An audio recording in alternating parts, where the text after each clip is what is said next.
ನಮಸ್ಕಾರ ವೀಕ್ಷಕರೇ, ಶ್ರೀಗರಿ ವಾರ್ತೆಗರಿಗೆ ಸ್ವಾಗತ. ನಾನು ನಿಮ್ಮ ಗ್ರಹೇಶ್ವರ ಗಾರ್ಡಿಗೇಂದ್ರ. ಜೂನ್ 11, 2026ರಂದು ಪತ್ರಿಕಾಗೋಷ್ಠಿಯನ್ನು ಬಿಜೆಪಿ ಕಚೇರಿಯಲ್ಲಿ ಉದ್ದೇಶಿಸಿ ರಾಜ್ಯ ವಕ್ತಾರರಾದ ಎಂಜಿ ಮಹೇಶ್ ಮಾತನಾಡಿದರು. ಈ ಸಂದರ್ಭದಲ್ಲಿ ನಗರ ಮಾಧ್ಯಮ ಸಂಚಾಲಕರಾದ ಮಹೇಶ್ ರಾಜೆ ಅರಸ್, ನಗರ ಸಹ ವಕ್ತಾರ ಜಯಶೇಖರ್, ಮಾಧ್ಯಮ ಸಹ ಸಂಚಾಲಕರಾದ ಸಂತೋಷ್ ಕುಮಾರ್ ಬಿಎಂ ಹಾಗೂ ಮತ್ತಿತರರು ಉಪಸ್ಥಿತರಿದ್ದರು. ಕಳೆದ ಅನೇಕ ದಿನಗಳಿಂದ ಈ ರಾಜ್ಯದ ಗೃಹ ಮಂತ್ರಿ ಅವರು ಗೃಹ ಮಂತ್ರಿ ಕೆಲಸ ಮಾಡೋದು ಬಿಟ್ಟು ಒಬ್ಬ ಪ್ಯಾನಲಿಸ್ಟ್ ತರ ಕೆಲಸ ಮಾಡ್ತಾ ಇದ್ದಾರೆ. ಪ್ಯಾನಲಿಸ್ಟ್ ತರ ಪ್ರತಿದಿನ RSS ಬಗ್ಗೆ ಹುಚ್ಚುಚ್ಚು ಮಾತುಗಳನ್ನು ಹಾಡ್ತಾ ಇದ್ದಾರೆ. ತಮ್ಮ ಕರ್ತವ್ಯದ ಬಗ್ಗೆ ಗಮನ ಮಾಡದೆ ಒಬ್ಬ ಗೃಹ ಮಂತ್ರಿಯಾಗಿ ಹೇಗೆ ಕಾರ್ಯನಿರ್ವಹಿಸಬೇಕು ಅನ್ನೋದನ್ನು ಮರೆತು ನಿತ್ಯ ಟಿವಿ ಒಳಗಡೆ ದೇಶದ ಒಳಗಡೆ ಒಂದು ಚರ್ಚೆಯ ಭಾಗ ಆಗಬೇಕು ಅಂತ ಹೇಳಿ ಪದೇ ಪದೇ ಪದೇ ಪದೇ RSS ಅನ್ನ ಟಾರ್ಗೆಟ್ ಮಾಡಿ ಮಾತನಾಡ್ತಾ ಇದ್ದಾರೆ. ನಮಗೆ ಗೊತ್ತಿರಲಿ, ನಮಗೆ ನ್ಯಾಷನಲ್ ಕ್ರೈಮ್ ಬ್ಯೂರೋ ತನ್ನ ರಿಪೋರ್ಟ್ ಅನ್ನ ಬಿಡುಗಡೆ ಮಾಡಿದೆ. ಆ ನ್ಯಾಷನಲ್ ಕ್ರೈಮ್ ಬ್ಯೂರೋ ತನ್ನ ರಿಪೋರ್ಟ್ ಅಲ್ಲಿ ಕರ್ನಾಟಕದಲ್ಲಿ ಈ ವರ್ಷ 10% ಜಾಸ್ತಿ ಕಳೆದ ವರ್ಷಕ್ಕಿಂತ ಕ್ರೈಮ್ ರೇಟ್ ಜಾಸ್ತಿ ಆಗಿದೆ ಅಂತೇಳಿ. ಸ್ವತಃ ಅವರ ಜಿಲ್ಲೆ ಕಲಬುರಗಿ, ಆ ಕಲಬುರಗಿ ಒಳಗಡೆ ಕ್ರೈಮ್ ರೇಟು ಕಳೆದ ವರ್ಷಕ್ಕಿಂತ 15% ಜಾಸ್ತಿ ಆಗಿದೆ. ಇದ್ರ ಬಗ್ಗೆ ಚಕಾರ ಎತ್ತದಿಲ್ಲ ಅವರು. ಚಿತ್ತಾಪುರ ಪೊಲೀಸ್ ಠಾಣೆಗೆ 12 ಜನ ಪೊಲೀಸರಿಲ್ಲ. ಚಿತ್ತಾಪುರ ಪೊಲೀಸ್ ಠಾಣೆಗೆ ಪೊಲೀಸ್ ಜೀಪ್ ಇಲ್ಲ. ಅದ್ರ ಬಗ್ಗೆ ಮಾತನಾಡೋದಿಲ್ಲ, ಆದರೆ ಬೇರೆ ಎಲ್ಲ ವಿಷಯವನ್ನ ಮಾತನಾಡ್ತಾರೆ. ಕೋಮು ಸೌಹಾರ್ದದ ಬಗ್ಗೆ ಮಾತನಾಡ್ತಕ್ಕಂಥವ್ರು ಏನು ಶಹಬಾದ್ನಲ್ಲಿ ಮೊನ್ನೆ ದಿನ ಮುಸಲ್ಮಾನ ಗೂಂಡಾಗಳು ದಾಳಿ ಮಾಡ್ತಾರೆ, ಆದರೆ ಅದ್ರ ಬಗ್ಗೆ ಪ್ರತಿಕ್ರಿಯೆ ಕೊಡೋದಿಲ್ಲ. ಶಹಬಾದ್ನಲ್ಲಿ ಅದ್ರ ಬದಲು ಆಳಂದನಲ್ಲಿ ಏನು ಶಿವಲಿಂಗ ಇದೆ, ಆ ಶಿವಲಿಂಗವನ್ನ ಅಪವಿತ್ರ ಮಾಡ್ತಾರೆ. ಪೊಲೀಸರನ್ನ ಏನು ದಾಳಿ ಆಳಂದಲ್ಲಿ ಆಳಂದ ಜಿಲ್ಲೆ ಆಳಂದದ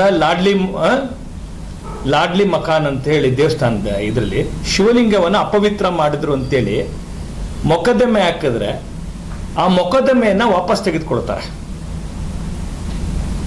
ತೆಗೆದುಕೊಳ್ತಾರೆ.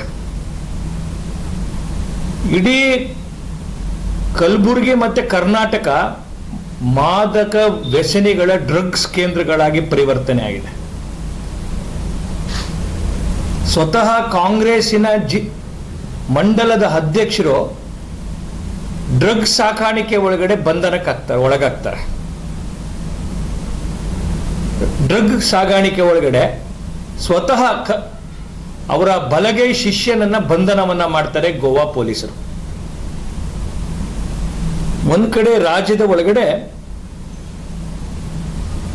ನಿನ್ನೆ ಪತ್ರ ಬರೀತಾರೆ, ಬಾಂಗ್ಲಾದೇಶದ ನುಸುಳುಕೋರರು ಆಗಿದ್ದಾರೆ, ಅವರಿಗೆ ಊಟ ಉಪಚಾರಕ್ಕೆ ಬಂದಿಖಾನೆಗಳಿಗೆ 2 ಕೋಟಿ ರೂಪಾಯಿ ದುಡ್ಡು ಬಿಡುಗಡೆ ಮಾಡಿ ಅಂತ ಫೈನಾನ್ಸ್ ಡಿಪಾರ್ಟ್ಮೆಂಟ್ಗೆ ಪತ್ರ ಬರೀತಾರೆ. ಒಬ್ಬ ಗೃಹ ಮಂತ್ರಿ ಇವರೇ ಬರೀತಾರ ಗೊತ್ತಿಲ್ಲ, ಅವ್ರಿಗೆ ಊಟ ಉಪಚಾರ ಮಾಡಕ್ಕೆ ಗೊತ್ತೈತೇನೆ ಏನು ಅದು ಕ್ಯಾಂಪ್ ಮಾಡ್ತಾರೆ, ಆ ಕ್ಯಾಂಪ್ಗೆ ದುಡ್ಡು ಬೇಕು ಅಂತ ಕೇಳ್ತಾರೆ. ಪದೇ ಪದೇ ತಮ್ಮ ಕರ್ತವ್ಯವನ್ನ ಮಾಡೋದ್ರಲ್ಲಿ ವಿಫಲರಾಗಿ ಏನಂತಂದ್ರೆ ಬೆಂಗಳೂರಿನಲ್ಲಿ 3ನೇ ಇದು ಒಳಗಡೆ ಅವ್ರಿಗೆ ಈ ತರದ್ದು ಒಂದು ಸೆಂಟರ್ ಅನ್ನ ಮಾಡಿದ್ದಾರೆ. ಆ ಸೆಂಟರ್ ಒಳಗಡೆ ಇವ್ರನ್ನೆಲ್ಲ ಬಂದು ಅವ್ರನ್ನ ಇಟ್ಟು ಇಂಟರ್ನ್ಯಾಷನಲ್ ರೂಲ್ಸ್ ಪ್ರಕಾರ ಅವರಿಗೆ ಎಲ್ಲ ವ್ಯವಸ್ಥೆಗಳು ಮಾಡಬೇಕಾಗತ್ತೆ. ಗೊತ್ತಿಲ್ಲ, ಇವರು ಹಣ ಕೇಳಿದ್ದಾರೆ, ನಿನ್ನೆ ದಿನ ಹಣ ಕೇಳಿದ್ದಾರೆ. ಅರ್ಥ ಆಯ್ತಾ? ಬೆಂಗಳೂರಲ್ಲೇ ಇದ್ದಾರೆ ಅವರು. ಬೆಂಗಳೂರಿನಲ್ಲೇ ಇದ್ದಾರೆ. ಅದು 2 ಕೋಟಿ ಬೇಕಾಗುತ್ತೆ. ಅಲ್ಲೆಲ್ಲ ಊಟ ಉಪಚಾರ ಗೊತ್ತಿಲ್ಲ ಎಷ್ಟು ಜನ ಇದ್ದಾರೆ, ನನ್ಗೆ ಗೊತ್ತಿಲ್ಲ. ಪ್ರಿಯಾಂಕಾ ಖರ್ಗೆ ಉತ್ತರ ಕೊಡಬೇಕು, ಅವ್ರು ಕೇಳಿರ್ತಕ್ಕಂಥದ್ದು. ಅಷ್ಟು ಮಾತ್ರ ಅಲ್ಲ, ನಿನ್ನೆ ದಿನ ದಾವಣಗೆರೆ ಒಳಗಡೆ ಒಂದು ದಲಿತ ಹೆಣ್ಮಗಳು ಲವ್ ಜಿಹಾದಿನಲ್ಲಿ ಆತ್ಮಹತ್ಯೆ ಮಾಡ್ಕೊಂಡಿದ್ದಾಳೆ. ದಾವಣಗೆರೆ ಒಳಗಡೆ ಸಾಮೂಹಿಕ ರೇಪ್ ನಡೆಯುತ್ತೆ ಕರ್ನಾಟಕದೊಳಗಡೆ. ರೇಪ್ ಮಾಡಿ ವಿಡಿಯೋ ಮಾಡಿಕೊಂಡು ಕಾಮಾಂಧರು ವಿಜೃಂಭಿಸ್ತಾರೆ. ಆದ್ರೆ ಈ ವ್ಯಕ್ತಿ ಈ ಯಾವುದೇ ಕಾರ್ಯವನ್ನ ಮಾಡದೆ ಪದೇ ಪದೇ ಪದೇ RSS ಬಗ್ಗೆ ಮಾತನಾಡ್ತಾರೆ. ರಾಜಕೀಯ ಅಂತಕ್ಕಂಥದ್ದನ್ನ ತಿಳಿಸೋದ್ರಲ್ಲಿ ವಿಫಲರಾಗ್ತಾರೆ. ಕರ್ನಾಟಕದ ಏನು NCRB ರೇಟಿನ ಪ್ರಕಾರ ಕರ್ನಾಟಕದ ಒಳಗಡೆ ಇಂದಿನ IPC ಈಗ ನ್ಯಾಯ ಒಳಗಡೆ ರಿಜಿಸ್ಟರ್ ಆಗಿರೋ ಕೇಸಲ್ಲಿ ಕನ್ವಿಕ್ಷನ್ ರೇಟ್ ಅರ್ಸೋರೆ ಕೇವಲ 33%. ಅಂದ್ರೆ ಪೊಲೀಸ್ ದೇ ಫೇಲ್ಡ್, ಅಂದ್ರೆ ಫೇಲ್ಯೂರ್ ಆಗ್ತಾರೆ ಇದನ್ನ ಸಾಬೀತು ಮಾಡಕ್ಕೆ. ತಮ್ಗೆ ಗೊತ್ತಂಗೆ ಕರ್ನಾಟಕದಲ್ಲಿ, ಅದು ವಿಶೇಷವಾಗಿ ಮೈಸೂರು ಅಂತ ಪ್ರದೇಶದಲ್ಲಿ ಒಳಗಡೆ ಡ್ರಗ್ ಜಾಲ ಇಷ್ಟು ವ್ಯಾಪಕವಾಗಿ ಹರಡಿದೆ ಅಂತಂದ್ರೆ ಕಾಲೇಜುಗಳು ಇವತ್ತು ಡ್ರಗ್ ಕೇಂದ್ರಗಳಾಗಿ ಪರಿವರ್ತನೆ ಆಗಿದೆ. ನಿನ್ನೆ ದಿನ ಕಲಬುರಗಿಯ ಬಾಲಕಿಯರ ಹಾಸ್ಟೆಲ್ನಲ್ಲಿ ಹೆಣ್ಣುಮಕ್ಕಳು ಡ್ರಿಂಕ್ಸ್ ಮಾಡಿ ಸ್ವತಃ ಅವ್ರ ಜಿಲ್ಲೆ ಒಳಗಡೆ ಹಿಂದುಳಿದ ವರ್ಗದ ಬಾಲಕಿಯರ ಹಾಸ್ಟೆಲ್ನಲ್ಲಿ ವಿದ್ಯಾರ್ಥಿಗಳು ಮದ್ಯಪಾನ ಮಾಡಿ ವಿಡಿಯೋ ಮಾಡಿ ವಾರ್ಡನ್ ಅವ್ರನ್ನ ಎದುರಿಸಿದಾನೆ, ನೀವು ನಂಗೆ ಇಷ್ಟು ದುಡ್ಡು ಕೊಟ್ರೆ ಇದನ್ನ ಬಿಡುಗಡೆ ಮಾಡ್ತೀನಿ ಅಂತ. ಪ್ರಿಯಾಂಕಾ ಖರ್ಗೆ ಅವರೇ ಇದಕ್ಕೆ ಉತ್ತರ ಕೊಡಿ. RSS ಬಗ್ಗೆ ಮಾತನಾಡೋದು ಕರ್ತವ್ಯ ಕಾಯಕ ಮಾಡ್ಕೊಂಡಿದ್ದೀರಲ್ಲ ನೀವು. RSS ಏನು ರಾಷ್ಟ್ರದ್ರೋಹದ ಸಂಸ್ಥೆ ಅನ್ನೋ ತರ. RSS ಬಗ್ಗೆ ಮಾತಾಡಿದ್ರೆ ದೇಶವ್ಯಾಪಿ ಚರ್ಚೆಗೆ ಬರ್ತಿದೆ, ದೇಶದಲ್ಲಿ ನಾನು ಪಾಪ್ಯುಲರ್ ಆಗ್ತೀನಿ, ದೇಶ ನನ್ನನ್ನ ನೋಡ್ತಾರೆ ಅಂತ ಭಾವಿಸಿ ತಾವೇನು ವರ್ತನೆ ಮಾಡ್ತಾ ಇದ್ದೀರಿ, ನಿಮ್ಗೆ ಒಂದು ಕಿಂಚಿತ್ ಒಂದು ಕವಡೆ ಬೆಲೆ ಸಹ ತಮ್ಗೆ ಸಿಗ್ಲಿಕ್ಕಿಲ್ಲ. ಇದಕ್ಕೆ ಏನು ತಾವು RSS ಬಗ್ಗೆ ತಾವೇನ್ ತಿಳ್ಕೊಂಡಿದ್ದೀರಿ? ಯಾಕೆ ಈ RSS ಬಗ್ಗೆ ತಮಗೆ ಈ ಪೂರ್ವಗ್ರಹ ಪೀಡಿತರಾಗಿ ತಾವೊಬ್ಬ ಗೃಹ ಮಂತ್ರಿಯಾಗಿ ದ್ವೇಷದ ರಾಜಕಾರಣ ತಾವು ಮಾಡ್ತಾ ಇದ್ದೀರಲ್ಲ? ಪೂಜ್ಯ ಬಾಬಾ ಸಾಹೇಬ್ ಅಂಬೇಡ್ಕರ್ ಕೊಟ್ಟಂತ ಮೀಸಲಾತಿಯಿಂದ, ಪುಣ್ಯಾತ್ಮ ಕೊಟ್ಟಂತ ಮೀಸಲಾತಿ ಪಡೆದು ಮಂತ್ರಿ ಆಗ್ಬಿಟ್ಟು ನೀವೇನು ದ್ವೇಷವನ್ನು ಆಚರಣೆ ಮಾಡ್ತಾ ಇದ್ದೀರಿ? ಸ್ವತಃ ಪೂಜ್ಯ ಬಾಬಾ ಸಾಹೇಬ್ ಅಂಬೇಡ್ಕರ್ ಅವರನ್ನ ಅಷ್ಟು ಕೆಟ್ಟದಾಗಿ ನಡ್ಕೊಂಡಂತ ಸಮಾಜದ ಬಗ್ಗೆ, ಜಾತಿ ಬಗ್ಗೆ ಅವ್ರ ಸಂವಿಧಾನ ರಚನೆ ಮಾಡೋದ್ರಲ್ಲಿ ಒಂದೇ ಒಂದು ಕ್ಷಣ ದ್ವೇಷವನ್ನ ಮಾಡಲಿಲ್ಲ. ಒಂದು ಸುಂದರವಾದಂತ ಎಲ್ಲರನ್ನು ತಳಸ್ಪರ್ಶ ಮಾಡತಕ್ಕಂಥ ಸಂವಿಧಾನವನ್ನ ರಚನೆ ಮಾಡಿಕೊಟ್ರು. ಅಂಬೇಡ್ಕರ್ ಮನ್ಸು ಮಾಡಿದ್ರೆ ಮಾಡ್ಬೋದಾಗಿತ್ತು. ನನಗೆ ಇಷ್ಟು ಕೆಟ್ಟದಾಗಿ ನಡ್ಕೊಂಡಿದ್ದಾರೆ, ಇವ್ರನ್ನ ನಾನು ಏನಾದ್ರು ಒಂದು ಕ್ರಮ ಮಾಡಬೇಕು ಅಂತೇಳಿ. ಆ ಪುಣ್ಯಾತ್ಮ ಕೆಲಸ ಮಾಡಲಿಲ್ಲ. ಆದ್ರೆ ಆ ಪುಣ್ಯಾತ್ಮ ಕೊಟ್ಟಂತ ಮೀಸಲಾತಿ ತೆಗೆದುಕೊಂಡು ಈ ವ್ಯಕ್ತಿ ಪ್ರತಿನಿತ್ಯ ಬೊಬ್ಬೆ ಹಾಕೋದು. RSS ಇಡೀ ರಾಜ್ಯ ಈ ತರ ಕಾನೂನು ಸುವ್ಯವಸ್ಥೆಯಿಂದ ಕುಸಿದೋಗಿದೆ. ಒಂದ್ ಕಡೆ ಮಾದಕ ದ್ರವ್ಯದ ವಸನಿಗಳು ಜಾಸ್ತಿ ಆಗ್ತಾ ಇದ್ದಾರೆ. ಶಾಲಾ ಕಾಲೇಜುಗಳು ಇವತ್ತು ಡ್ರಗ್ ಕೇಂದ್ರಗಳಾಗಿ ಪರಿವರ್ತನೆ ಆಗಿದೆ. ಮತಾಂಧರು ಪೊಲೀಸರ ಮೇಲೆ ಹಲ್ಲೆ ಮಾಡ್ತಿದ್ದಾರೆ. ಓಟಿನ ಸಲುವಾಗಿ ಶಿವಲಿಂಗ ವಿರೂಪ ಮಾಡಿದವ್ರದ್ದು ಕೇಸನ್ನು ವಾಪಸ್ ತೆಗೆದುಕೊಳ್ತೀರಿ. 33% ಇವತ್ತು ನಮ್ದು ಏನು ಕೇಸು ಇದ್ರದ್ದು ಪ್ರೊಡಕ್ಟಿವಿಟಿ ಇರ್ತಕ್ಕಂಥದ್ದು. ಏನ್ ಮಾಡಕ್ ಕೊಟ್ಟಿದ್ದೀರಿ ನೀವು? ಯಾವ ಪುರುಷಾರ್ಥದ ಒಳಗಡೆ ನೀವು ಗೃಹ ಮಂತ್ರಿ ಆಗಿ ಮಾಡ್ತಾ ಇದ್ದೀರಿ ನೀವು? ಏನ್ ನಿಮ್ ಸಾಧನೆ? ಆ ಕಾರಣಕ್ಕೆ ಈಗಲಾರು ಕರ್ತವ್ಯಕ್ಕೆ ಬನ್ನಿ. ನೀವು ಬಹಳ ಅಗತ್ಯವಾಗಿ ನಮ್ಮ ರಾಜ್ಯಕ್ಕೆ ಬೇಕಾಗಿರ್ತಕ್ಕಂಥದ್ದು, ನಿನ್ನೆ ದಿನ ಜಿಲಿಟಿನ್ ಸಿಗತ್ತೆ, ರಾಜ್ಯದ ಒಳಗಡೆ ಜಿಲಿಟಿನ್ ಸಿಗತ್ತೆ. ರಾಜ್ಯದ ಎಲ್ಲ ಜೈಲುಗಳಲ್ಲಿ ಇರಿಡಿಯಂ ಸ್ಯಾಟಿಲೈಟ್ ಫೋನ್ಗಳನ್ನು ಉಪಯೋಗಿಸ್ತಾ ಇದ್ದಾರೆ ಭಯೋತ್ಪಾದಕರು.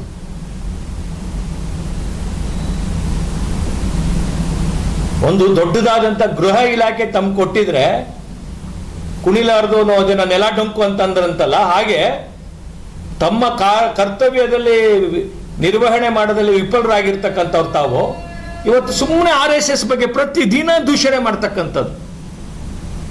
ನಿಮ್ಮ ಪಾರ್ಟಿ ಲೀಡರು ಜವಾಹರ್ಲಾಲ್ ನೆಹರು, ಇಂದಿರಾ ಗಾಂಧಿ, ರಾಜೀವ್ ಗಾಂಧಿ ಅವರೆಲ್ಲರೂ ನೋಡಿ ಆಗಿದೆ RSS ಬಗ್ಗೆ.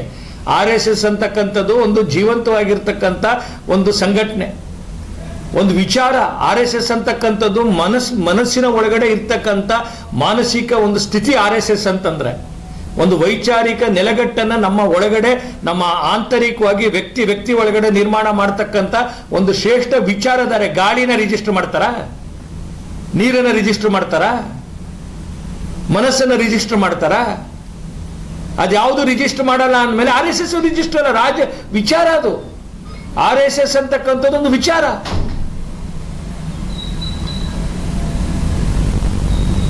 RSS ಮಾಡಿರೋ ಕಾರಣಕ್ಕೋಸ್ಕರ ಇವತ್ತು ದೇಶದ ಒಳಗಡೆ 20 ರಾಜ್ಯಗಳಲ್ಲಿ ನಾವು ಆಡಳಿತ ಮಾಡ್ತಾ ಇದ್ದೀವಿ. ಜಗತ್ತಿನ ದೊಡ್ಡ ರಾಜಕೀಯ ಪಾರ್ಟಿ ಇದ್ದೀವಿ. ಕಳೆದ 12 ವರ್ಷದಿಂದ ಈ ದೇಶವನ್ನು ಆಳ್ತಾ ಇದ್ದೀವಿ. ನಾವು ಜನಮನ್ನಣೆ ಒಳಗಡೆ ನೀವು ವಿಮುಖರಾಗಿದ್ದೀರಿ. ಹಿಂದೆ ಜಿಲ್ಲಾ ಮಂತ್ರಿ ಆಗಿದ್ರಿ, ಶಿಕ್ಷಣದಲ್ಲಿ ಕಟ್ಟಕಡೆ ಸ್ಥಾನದಲ್ಲಿದ್ರಿ. ನಿಮ್ಮ ಜಿಲ್ಲೆ ಮಾಲ್ ನ್ಯೂಟ್ರಿಷನಲ್ಲಿ ಕಟ್ಟಕಡೆ ಸ್ಥಾನ ನಿಮ್ದು ಜಿಲ್ಲೆ. ಯಾವುದೂ ಸಾಧನೆ ಮಾಡಕ್ ನಿಮ್ ಕೈಲಿ ತಾಕತ್ತಿಲ್ಲದೆ ಇರೋದು, ಅನಾವಶ್ಯಕವಾಗಿ ಈ ತರ ಮಾಡ್ತಾ ಇದ್ದೀರಿ. ಕರ್ತವ್ಯಕ್ಕೆ ನೀವು ಬನ್ನಿ. ತಾವು ಈಗ ಹೊಸ ಒಂದು ಸುತ್ತೋಲೆಯನ್ನು ಹರಡಿಸಿದಿರಿ. ಎಲ್ಲ ಬೆಂಗಳೂರು ನಗರಕ್ಕೆ ಯಾಕೆ ಸೀಮಿತ ಮಾಡಿದಿರಿ? ಇಡೀ ರಾಜ್ಯಕ್ಕೆ ವಿಸ್ತರಣೆ ಮಾಡಿಲ್ಲ. ಏನು ಪಬ್ಗಳಲ್ಲಿ 18 ವರ್ಷದ ಯುವಕರಿಗೆ ಬಿಡಬೇಕು, ಅದನ್ನ ಏಜ್ ದೃಢೀಕರಣ ಮಾಡಿ ಬಿಡಬೇಕು ಅಂತ ಒಂದು ಸುತ್ತೋಲೆ ಕಳಿಸಿದ್ರಿ. ಇದ್ರ ಹಿಂದ್ಗಡೆ ಇರ್ತಕ್ಕಂಥ ಏನು ಉದ್ದೇಶ ಏನು? ಅದು ಒಳ್ಳೆ ಉದ್ದೇಶ ಇದೆ, ನಾನು ಸ್ವಾಗತ ಮಾಡ್ತೀನಿ ಅದನ್ನ. ಆದ್ರೆ ಇದರಿಂದ ವ್ಯಾಪಕ ಭ್ರಷ್ಟಾಚಾರಕ್ಕೆ ಒಂದು ಅವಕಾಶ ಮಾಡಿಕೊಟ್ಟಂಗಲ್ವಾ? ಏನ್ ಮೊಡಾಲಿಟೀಸ್ ಏನ್ ಮಾಡಿದ್ದೀರಿ? ಯಾರು ಹೋಗ್ತಾರಪ್ಪ ಪಬ್ ಒಳಗಡೆ ಹೋಗ್ತಾರೆ, ಅವರನ್ನ ಎಲ್ಲಿ ಯಾವ ತರ ಅವರನ್ನ ಏಜನ್ನ ಅವ್ರ ಏನು ಆಧಾರ್ ಕಾರ್ಡ್ ತಗೊಂಡು ಮಾಡ್ತಿರೋ, ಇಲ್ಲ ಕಾಲೇಜಿನ ಐಡೆಂಟಿಟಿ ತಗೊಂಡು ನೀವು ವೆರಿಫಿಕೇಶನ್ ಮಾಡ್ತಿರೋ, ಏನ್ ಮಾಡ್ತೀರಿ ನೀವು? ಇನ್ನೊಂದು ವಸೂಲಿ ದಂಧೆಗೆ ಒಂದು ಅವಕಾಶ ಮಾಡಿಕೊಟ್ಟಂಗಲ್ವಾ? ಓಕೆ, ಇದು ಬಿಡಿ. ಈಗ ನೀವು ಇಡೀ ಇದನ್ನು ಯಾಕೆ ಬಿಡಿ ರಾಜ್ಯಕ್ಕೆ ವಿಸ್ತರಣೆ ಮಾಡಿಲ್ಲ, ಬರೀ ಬೆಂಗಳೂರಿಗೆ ಮಾತ್ರ ಮಾಡಿದಿರಿ? ಕಲಬುರಗಿ ಜಿಲ್ಲೆ ಒಳಗಡೆ ಇಷ್ಟು ದೊಡ್ಡ ರೀತಿಯ ಮಾದಕ ವಸ್ತುಗಳು ಸಿಗ್ತಿದೆ. ಸ್ವತಃ ನಿಮ್ಮ ಮಂಡಲದ ಕಾಂಗ್ರೆಸ್ ಅಧ್ಯಕ್ಷ ಬಂಧನ ಆಗಿದ್ದಾನೆ, ಗೋವಾ ಪೊಲೀಸರು ಬಂಧನ ಮಾಡಿದ್ದಾರೆ. ಆ ಕಾರಣದಿಂದ ನಾನು ಬಿಜೆಪಿ ಒತ್ತಾಯವನ್ನು ಮಾಡುತ್ತೆ, ಏನು ನಿಮ್ಮ ನಡೆಯನ್ನ ತಿದ್ದುಕೊಳ್ಬೇಕು. ನೀವು ಬಹಳ ಏನು ಅಂಬೇಡ್ಕರ್ಗಿಂತ ದೊಡ್ಡದು ಅಂತ ಭಾವಿಸಿ, ನೀವೇನೋ ಬಹಳ ದೊಡ್ಡ ನಾಯಕ ಅಂತ ಭಾವಿಸಿದ್ರೆ ಬಹುಶಃ ತಾವು ಭಾವಿಯ ಒಳಗಡೆ ಇರ್ತಕ್ಕಂಥ ಆಮೆ ತರ ಆಗ್ತೀರಿ. ದಯವಿಟ್ಟು ತಮ್ಮ ಕರ್ತವ್ಯದ ಕಡೆ ಗಮನ ಮಾಡಿ. ಗೃಹ ಮಂತ್ರಿಗಳಾಗಿ ಈ ರಾಜ್ಯಕ್ಕೆ ಇರ್ತಕ್ಕಂಥ ಈ ಸಮಸ್ಯೆಗಳು, ಸವಾಲುಗಳ ಬಗ್ಗೆ ಗಮನ ಮಾಡಿ. RSS ಬಗ್ಗೆ ದೂಷಣೆ ಮಾಡೋದಕ್ಕಿಂತ ತಮ್ಮ ಕರ್ತವ್ಯದ ಕಡೆ ಗಮನ ಮಾಡಿದ್ರೆ ಜನ ನಿಮಗೆ ಆರಿಸಿದ್ದಕ್ಕೂ, ನಿಮಗೆ ನಿಮ್ಮ ತಂದೆ ಮಂತ್ರಿ ಕೊಡಿಸಿದ್ದಕ್ಕೂ ಒಂದು ಅರ್ಥ ಸಿಗತ್ತೆ. ಅದ್ರ ಜೊತೆಗೆ ಏನು ಬೆಂಗಳೂರಿನಲ್ಲಿ ಕಸದ ವಿಚಾರದೊಳಗಡೆ ನಡೆದಿರ್ತಕ್ಕಂಥ ಭ್ರಷ್ಟಾಚಾರ, ಸ್ವತಃ DK ಶಿವಕುಮಾರ್ ಸಹಿ ಮಾಡಿರ್ತಕ್ಕಂಥ ಏನಿದು ಸುಮಾರು ₹1,000 ಭ್ರಷ್ಟಾಚಾರ ನಡೆದಿರ್ತಕ್ಕಂಥದ್ದು, ಒಂದಲ್ಲ ಎರಡಲ್ಲ, 36,000 ಕೋಟಿ ರೂಪಾಯಿ ಭ್ರಷ್ಟಾಚಾರ. ₹230 ಒಂದು ಟನ್ನಿಗೆ ಕಸ ತಗೊಂಡ್ಬರೋದಾದ್ರೆ ಸತೀಶ್ ಅವರೇ, ₹230 ಒಂದು ಟನ್ನಿಗೆ. ಸರ್ಕಾರ ಅದಕ್ಕೆ ಕೊಡ್ತಿರ್ತಕ್ಕಂಥದ್ದು ₹2,340, 10 ಪಟ್ಟು ಜಾಸ್ತಿ. ಬಿಜೆಪಿ ಸರ್ಕಾರ ಹಂಗಲ್ಲ ಭ್ರಷ್ಟಾಚಾರ ನೋಡಿ. ಒಂದು ನಾನು ಹೇಳ್ತಿರ್ತಕ್ಕಂಥದ್ದು ಬಂದಿದ್ದ 2 ವರ್ಷ ಕೆಲಸ ಮಾಡ್ತಿದ್ದೀವಿ, ಬಿಬಿಎಂಪಿ ಏನು ಅಂತ ಗೊತ್ತು ಅಲ್ಲ. ಸರಿ, ನಾನು ಅರ್ಸೋರೆ ಸ್ವಲ್ಪ ಕಮ್ಮಿ ಆಗಿದೆ, ಸ್ವಲ್ಪ ಜಾಸ್ತಿ ಆಗಿದೆ. ಹಂಗಲ್ಲ, ಭ್ರಷ್ಟಾಚಾರ ಯಾರು ಮಾಡಿದ್ರು ತಪ್ಪೆ, ಭ್ರಷ್ಟಾಚಾರ ಯಾರು ಮಾಡಿದ್ರು ತಪ್ಪೆ. ಆದ್ರೆ ಇಲ್ಲಿ ಪ್ರಶ್ನೆ ಇರ್ತಕ್ಕಂಥದ್ದು, ನಾವೇನು 30 ವರ್ಷ ಕೊಡ್ತಾ ಇದ್ದೀವಿ, ಇನ್ನು 30 ವರ್ಷ ಯಾರು ಈವನ್ ವಿಶ್ವಸಂಸ್ಥೆ ರಿಜೆಕ್ಟ್ ಮಾಡಿದಂಥ ಸಂಸ್ಥೆ, ವಿಶ್ವಸಂಸ್ಥೆಯ ದುಡ್ಡನ್ನ ತೆಗೆದುಕೊಂಡು ದೇಶದ ಒಳಗಡೆ ಕಸ ತೆಗಿತೀನಿ ಅಂತ ಹೋದಂತ ರಾಮ್ಲೀಕ್ ಏನಿದೆ, ಬ್ಲ್ಯಾಕ್ ಲಿಸ್ಟ್, ನಾವು ಲಿಸ್ಟ್ ಅಲ್ಲ, ವಿಶ್ವಸಂಸ್ಥೆ ಬ್ಲ್ಯಾಕ್ ಲಿಸ್ಟ್ ಹಾಕಿದೆ, ಡೆಲ್ಲಿ ಗೌರ್ಮೆಂಟ್ ಬ್ಲ್ಯಾಕ್ ಲಿಸ್ಟ್ ಹಾಕಿದೆ. ಆದ್ರೆ ಕರ್ನಾಟಕದ DK ಗೌರ್ಮೆಂಟ್ಗೆ ಅವರು ಒಳ್ಳೆಯವರು. ಆದ್ರಿಂದ ಡಿ ಕೆ ಶಿವಕುಮಾರೇನೆ ಅವರು ಬೆಂಗಳೂರಿನ ಏನು ಉಸ್ತುವಾರಿ ಅಭಿವೃದ್ಧಿ ಸಚಿವರಾಗಿ ಮಾಡಿರ್ತಕ್ಕಂಥದ್ದು.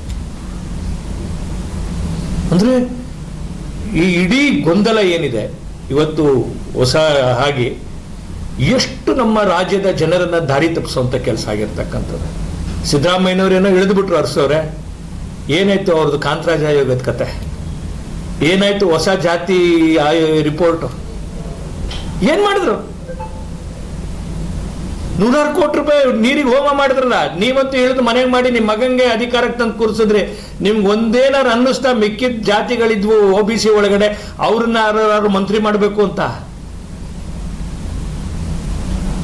ಎಷ್ಟು ಸಮಯ ನಮ್ಮ ರಾಜ್ಯ ಜನತೆಗೆ ಈ ತರ ದ್ರೋಹದ ಕೆಲಸ ಮಾಡ್ತೀವಿ. ಆದ್ರಿಂದ ಈ ಪತ್ರಿಕಾಗೋಷ್ಠಿ ಮುಖಾಂತರ ನಾನು ಒತ್ತಾಯವನ್ನು ಮಾಡ್ತೇನೆ, ರಾಜ್ಯ ಸರ್ಕಾರದ ಗೃಹ ಮಂತ್ರಿ ತಮ್ಮ ಕರ್ತವ್ಯಕ್ಕೆ ಬನ್ನಿ. RSS ಬಗ್ಗೆ ಮಾತನಾಡೋಕ್ಕೆ ತುಂಬಾ ಜನ ಇದ್ದಾರೆ. ಅಂದ್ರೆ RSS ಅಂತಕ್ಕಂಥದ್ದು ಒಂದು ಸಂಘಟನೆ ಅಲ್ಲ, ಅದು ಒಂದು ವಿಚಾರ, ಒಂದು ಮೂಮೆಂಟ್. ಸಂಘ ಅಂತಕ್ಕಂಥದ್ದು ನಮ್ಮ ದೇಶದ ಮೇಲೆ ಯಾವಾಗ ಯಾಕೆ ಪರಕೀಯರು ಪದೇ ಪದೇ ದಾಳಿ ಮಾಡ್ತಾರೆ, ದಾಳಿ ಮಾಡೋದಕ್ಕೆ ಕಾರಣ ಏನು ಅಂತ ನೋಡಿದಾಗ ಈ ಸಮಾಜದ ಒಳಗಡೆ ಒಗ್ಗಟ್ಟಿಲ್ದಿರೋದು ಕಾರಣ ಅಂತ ಗೊತ್ತಾಗತ್ತೆ. ಸಮಾಜವನ್ನ ಒಗ್ಗಟ್ಟು ಮಾಡುವಂತ ಕೆಲಸ ಮಾತ್ರ ಮಾಡುವಂಥದ್ದು. RSS ಮಿಕ್ಕಿದ ಅಷ್ಟು ಅಂಶಗಳು ಕೂಡ ಸರ್ಕಾರದ ಪರಾಮರ್ಶೆಯಲ್ಲಿ ಇರುತ್ತೆ. RSS ಹಣ ಆಡಿಟ್ ಆಗತ್ತೆ. ಈಗ ನಮ್ದು ಇಲ್ಲಿ ಮಾಧವ ಕೃಪಾ ಇದೆ, ಇಲ್ಲಿ ಸಂಘದ ಕಚೇರಿ ಇದೆ, ಆಯ್ತಾ? ಅದಕ್ಕೆ ಒಂದು ವಿಶ್ವಸ್ತ ಮಂಡಳಿ ಅಂತಿದೆ, ಅದು ಆಡಿಟ್ ಆಗತ್ತೆ. ಬೆಂಗಳೂರಿನಲ್ಲಿ ಕೇಶವಕೃಪಾ ಆಡಿಟ್ ಆಗತ್ತೆ, ರಾಷ್ಟ್ರೋತ್ಥಾನ ಆಡಿಟ್ ಆಗತ್ತೆ, ಎಲ್ಲ ಆಡಿಟ್ ಆಗತ್ತೆ. ಅದೆಲ್ಲ ಯಾವುದೆಲ್ಲ ಟ್ರಸ್ಟ್ ಅಡಿ ಒಳಗಡೆ ಇರುತ್ತೆ ಪ್ರತಿಯೊಂದನ್ನು ಆಡಿಟ್ ಆಗತ್ತೆ. RSS ಅಂತಕ್ಕಂಥದ್ದೊಂದು ವಿಚಾರ. ಒಂದು ಉದಾಹರಣೆ ಹೇಳ್ತೀನಿ. ನಾನು ಶುಕ್ರವಾರ ಏಕಾದಶಿ ಮಾಡ್ತೀನಪ್ಪ ಅಂತ ಹೇಳ್ತೇನೆ. ಏಕಾದಶಿ ಮಾಡ್ತೀನಿ ಅನ್ನೋ ಒಂದು ಗುಂಪು ಸೇರ್ತಾರಪ್ಪ. ನೀವೊಂದು ಸಂಘಟನೆ ರಿಜಿಸ್ಟರ್ ಮಾಡಿ.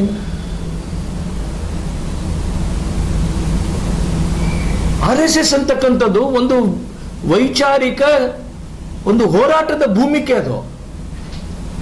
ಆದ್ರಿಂದ ಅದನ್ನ ಪ್ರಾರಂಭ ಆದಂಥದ್ದು ಬ್ರಿಟಿಷರ ಕಾಲದಲ್ಲಿ 1925ರಲ್ಲಿ ಪ್ರಾರಂಭ ಆದಂಥದ್ದು. 1925 ಒಳಗಡೆ ಇದ್ಯಾವುದೂ ಇರಲಿಲ್ಲ. ಪದೇ ಪದೇ ಸರ್ಕಾರನೇ RSS ಅಧಿಕೃತಗೊಳಿಸಿ ಬ್ಯಾನ್ ಮಾಡಿದೆ, ಅದೇ ವಾಪಸ್ ತಗೊಂಡಿದೆ 3 ಬಾರಿ. ಒಂದಲ್ಲ ಎರಡಲ್ಲ 3 ಬಾರಿ. 47ರಲ್ಲಿ ಗಾಂಧಿ ಹತ್ಯೆ ನೆಪ ಮಾಡಿ ಬ್ಯಾನ್ ಮಾಡಿದ್ರು, 77ರಲ್ಲಿ ಎಮರ್ಜೆನ್ಸಿ ನೆಪ ಮಾಡಿಬಿಟ್ಟು ಬ್ಯಾನ್ ಮಾಡಿದ್ರು, ಮೊನ್ನೆ ಬಾಬರಿ ಮಸೀದಿ ಬಿತ್ತು ಅಂತೇಳಿ ಬ್ಯಾನ್ ಮಾಡಿದ್ರು. ತಾವು ಈ ಬೆದರಿಕೆ ಹಾಕಿದನ್ನ ಒಬ್ಬ ಮಾಡಿದ್ರೆ ಅವನನ್ನ FIR ಮಾಡಿ ಬಂಧನ ಮಾಡಿದ್ದೀರಿ. ಇದಾ ನಿಮ್ ತಾಕತ್ತು?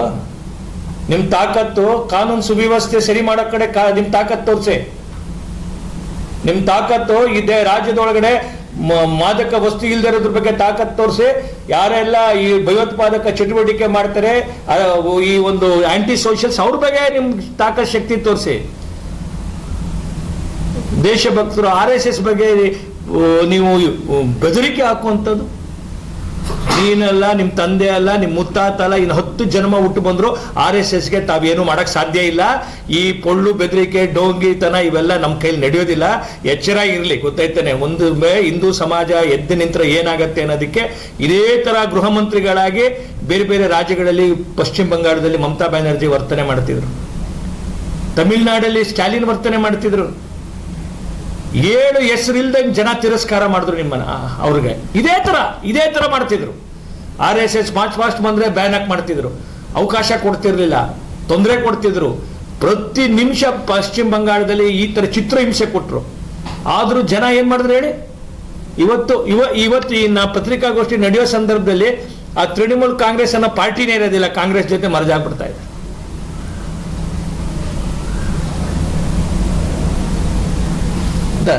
ಈ ತರ ಬಹಳ ಜನ ಈ ತರ ಮಾತನಾಡಿ ಹೋಗಿರೋರು ಇದಾರೆ, ಗೊತ್ತಾಯ್ತಾನೆ. ಬಹಳ ಕಾಲದ ಇದ್ರೊಳಗಡೆ ಕಳೆದೋಗ್ತೀರಿ. ಏನು ಪಶ್ಚಿಮ ಬಂಗಾಳದಲ್ಲಿ ಆಯ್ತು, ಬೇರೆ ಬೇರೆ ರಾಜ್ಯದಲ್ಲಿ ಆಯ್ತು, ನೀವು ಇದೇ ಧೋರಣೆಯನ್ನ ಈ RSS ಮತ್ತೆ ಹಿಂದೂ ಪರ ಸಂಘಟನೆ ಬಗ್ಗೆ ಮಾಡ್ತಾ ಹೋಯ್ತು ಅಂತಂದ್ರೆ ಬಹಳ ದೂರ ಏನಿಲ್ಲ. 2028 ಹತ್ತರದಲ್ಲಿ ಯಾವ ರಾಜ್ಯಗಳಲ್ಲಿ ಏನು ಜನ ಉತ್ತರ ಕೊಟ್ಟರು ಅದೇ ಉತ್ತರವನ್ನ ನಾವು ಬುಲೆಟ್ ಇಂದ ಕೊಡೋದಿಲ್ಲ, ನಾವು ಬ್ಯಾಲೆಟ್ ಇಂದ ಕೊಡ್ತೇವೆ. ಮತ್ತೆ ಮುಂದಿನ ವಾರ್ತೆಗರಿಯಲ್ಲಿ ಭೇಟಿಯಾಗೋಣ. ಶ್ರೀಗರಿ, ನಿಮ್ಮ ಮನದಾಳದ ಗರಿ. ನಮಸ್ಕಾರ.